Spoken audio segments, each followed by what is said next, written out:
Hey boys and girls, we are here doing some exploring with a pumpkin, and you may or may not have one at home that you can use, but if not, you can just watch and see what I am doing and make some predictions as well. So here is my pumpkin. I still have the same one, and we're going to be focusing on weight. What was that tool that we used again for weight? If you said a scale, kiss your brain. Good job.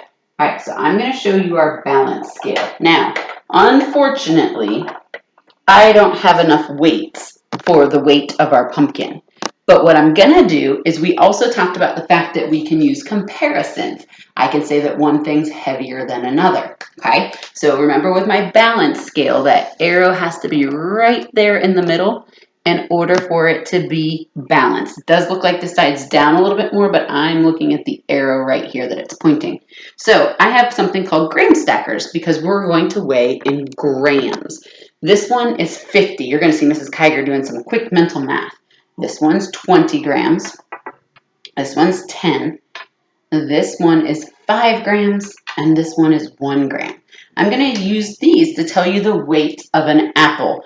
Well, I know that I'm not measuring an apple, but what I'm going to do is try to determine if my pumpkin is heavier or lighter than my apple. And just to give you an idea that you can kind of think of, you're going to think about how heavy this is and try to make a good guess for how heavy you think this is. All right, so I'm going to put my apple in the one pan of the balance tray. Should I put it over here? All right, so I'm putting in 50 grams. Oh my goodness, my balance did not even move. So I'm going to go ahead and put another 50. Oh my goodness, it still didn't move. So this apple is more than 100 grams. I'm going to do another 50. Oh, the apple is not more than 150 grams. So I'm going to take this 50 away. I'm back to 100. Now I'm going to go with my 20. More than 120. Let's try another 20. Oh, less than 140 because 20 plus 20 is 40. All right, so it's more than 120, but less than 140. All right, let's do 130.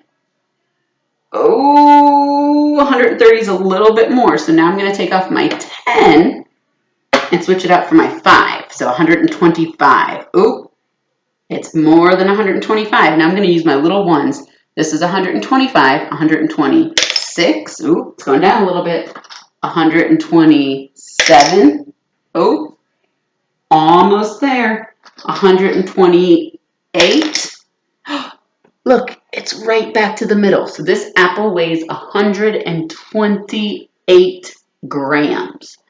Remember, I have something else that I brought out that I showed you last time, and this is called my digital scale. It's a kitchen scale, and I can turn this on, and I have it measuring in grams, and oh, can you see my number? 128 grams. It may look backwards on yours. I apologize for that with the computer screen.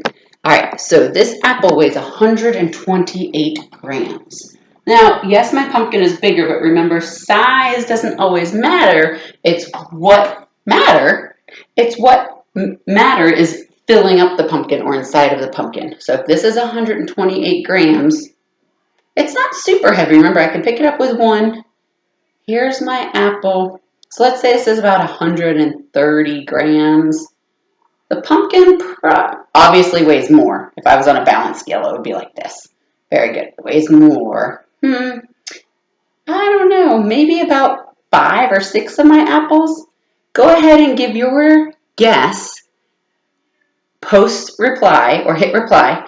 Put how many grams you think this pumpkin weighs. We'll just take a good guess, kind of like candy in a jar. You know that this is 128 grams. We know, gosh, this pumpkin's probably about 5 times as much as that.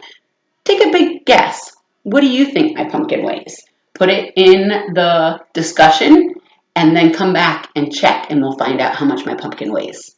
Good luck.